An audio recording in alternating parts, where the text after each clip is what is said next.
Jasmine Crockett under fire for dangerous rhetoric. She just wants fame. Yeah, guys, she just wants fame.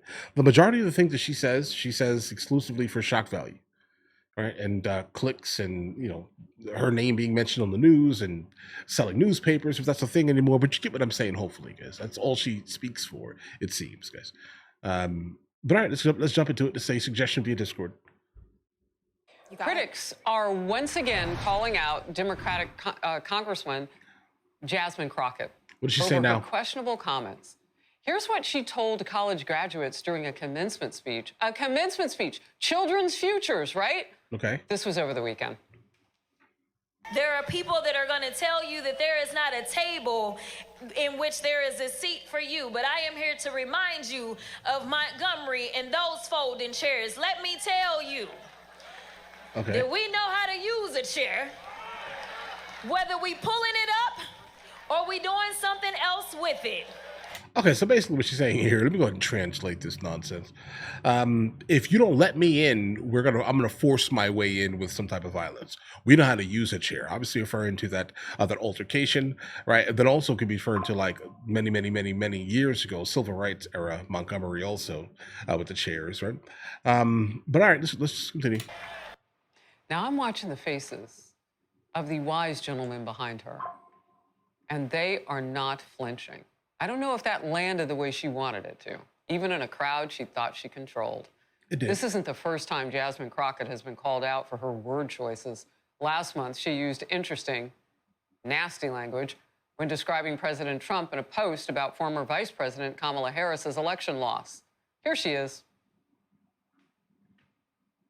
Y'all know we got Governor Hot Wheels down there. Come on now. Oh, the Hot Wheels comment? Oh, guys. And the only thing hot about him is that he is a hot mess. It's Ted Cruz. I mean, like, this dude has to be knocked over the head, like, hard, right? Oh, okay. All I want to see happen on my birthday is for Elon to be taken down. You could speak directly to Elon Musk. What would you say? Off. Disgusting. That Hot Wheels comment was about Governor Abbott of Texas. Yeah, who right. uses In the wheelchair. a wheelchair. Right. She's gross. Jasmine Crockett is not the only Democrat to use dangerous rhetoric during President Trump's second term. This is what kicking the out of fascism looks like. Total bull. Absolute bull. I don't swear in public very well. You're about to. We have to Trump. Never before in my life we have to do what to Trump? Pass. I don't want to do that. called for mass protests, for mobilization, for disruption. But I am now. These Republicans cannot know a moment of peace. Okay. In focus now, Tomi Lahren, Fox News contributor and Outkick host. Tommy, can you imagine if a Republican went out on the street corner and said some of the things that these Democrats are saying? It couldn't happen, guys.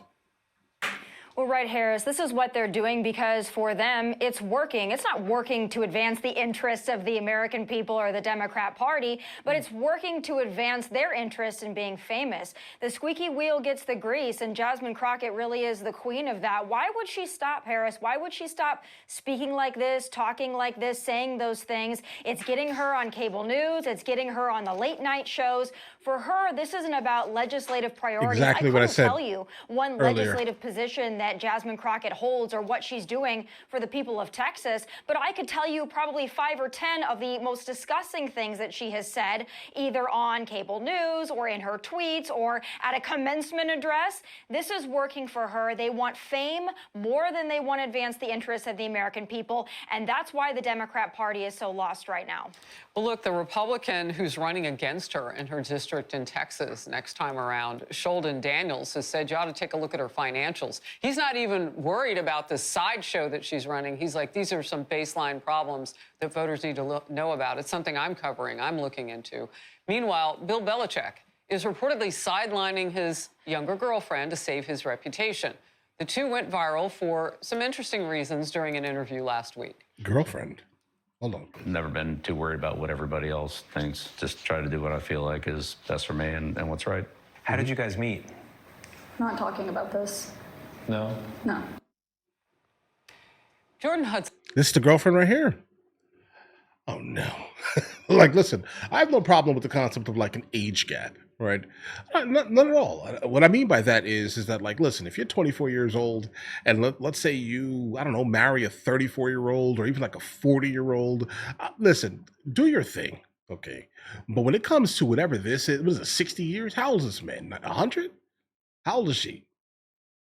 19? I don't know what's happening here, but this is too wide of a gap. What kind of conversations are we having, right? What kind of conversations? You know 100% she's doing TikTok dances in this man's house, guys. You know it. You know it. Okay? So, guys, no. No, this is too much. I mean, don't get me wrong. I get it. All right? I'm a man. I get it. I understand, right? But this is, nah, bro. Okay? Like, you have to understand, like, what kind of conversations are you having? She's pretty, right? What kind of conversations are you having? I would love to seriously sit there and have a conversation. Like, we're so far off that his body probably hurts. Okay? She's young, spry, a spry chicken, basically, guys. Right? She's out here running miles. He's not running nothing except whatever business he's running, whoever this man is. I have no idea who he is. Right? But looking at it, nah, bro. No, that's like your granddaughter, bro. Mm-mm. That's no, absolutely not, sir. Okay. I mean, listen, two consenting adults, live your best life. But now you put it in front of me, so now I have to react to it, and I have to basically give my opinion here. Okay. This is crazy. She's doing TikTok dances in your house, bro. I banned my daughter from doing TikTok dances in my house. Nope. We are not allowed to do TikTok dances in my house. All right. No, that's crazy. Yeah, that's a wild one. Listen, is heavily involved in multiple aspects of Bill Belichick's life, which include reportedly acting as his de facto agent over the past few months. Reportedly, she's the COO or CCO of his business or foundation. Yeah, he'd have to give her that. He's got a lot of money. Page 6 reports Hudson is running his brand even. A source told the outlet, it's amateur hour and it's showing they don't know what they are doing and trying to control everything. They don't trust anyone else. He's handed off the ball to her. He'd have to. Your reaction? Is he a billionaire?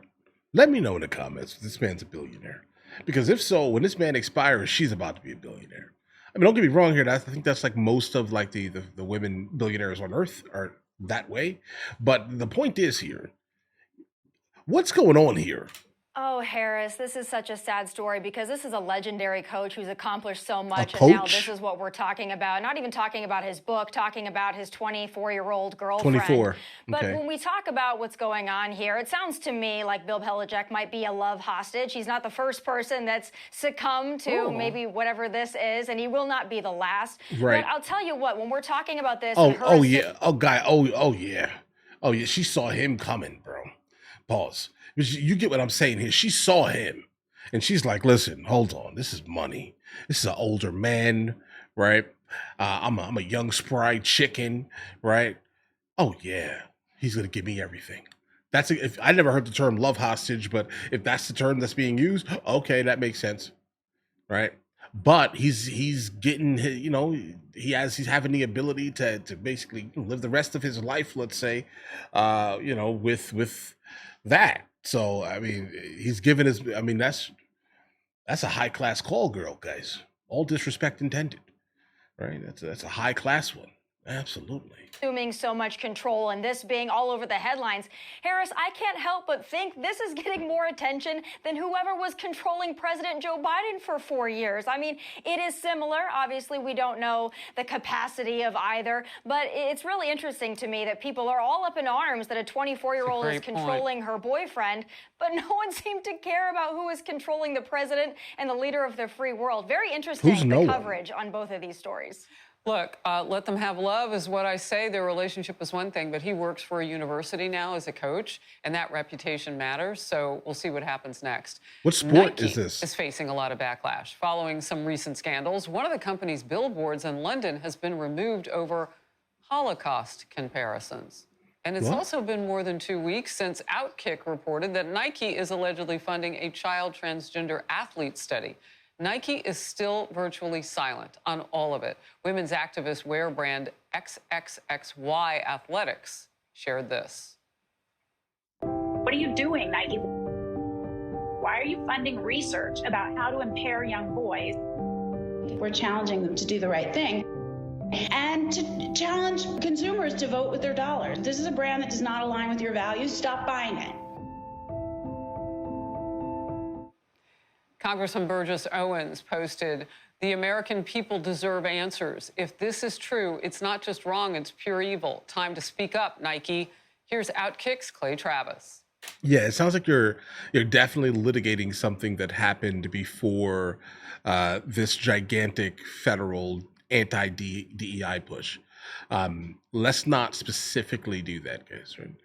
Because if that's the case, then let's go ahead and rewatch old movies and get angry all day. That's basically what's happening right now, what it sounds like. Listen, outside looking in here, guys. A lot of American consumers should be flooding Nike and asking the question, what in the world are you thinking? The best man or the best woman should win. Not in any way should Nike be involved in trying to basically sterilize young kids to see what the impact is for athletics. This is, to me, reprehensible. It's indefensible.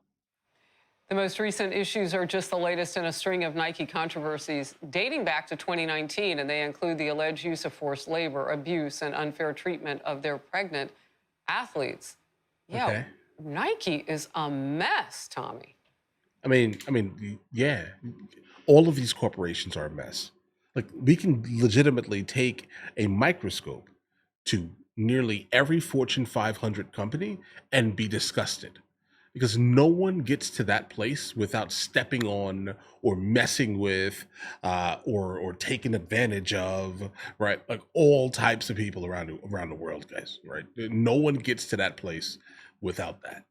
Okay, so it's not just Nike, but I get what you're trying to say here. This is just I guess, the conversation of the day, but this is not that big of a deal, because every single company, I would say specifically from the time of 2017 to 2022, let's say 23, has been told that if they do not adhere to DEI, there were literally websites, right, that basically doxed information to all of these companies around the world if they did not adhere to these specific standards, right? And that's why as soon as Trump got in, what did a good amount of companies do? They got rid of it, right? So I'm not sure it's even reasonable to, again, litigate with like today's ideology for yesterday. You get what I mean here, guys? Because you guys yell at me all the time in the comments for doing that. What do you mean you can't watch movies from the 50s? I don't like watching those old movies, bro. Why would I do that? 60s? Why would I do that? You gonna get me angry? I'm gonna get angry, right? So if you guys tell me not to litigate old movies, this is not an issue then. Nike's a mess, and if all of this is true about funding these trans studies, this is worse than Kaepernick. This is worse than the Bud Light debacle. This is the worst thing we've seen for a company, I think, certainly in my lifetime, because Clay is exactly right. I hope people understand here what these allegations are in this funding. It means that they are essentially testing young boys and seeing if they transition them, they use puberty blockers and other hormone therapies, if they can essentially debilitate young male athletes to the point where they won't have an advantage over female athletes. This is going to have lasting implications in these young people's lives. And all for what?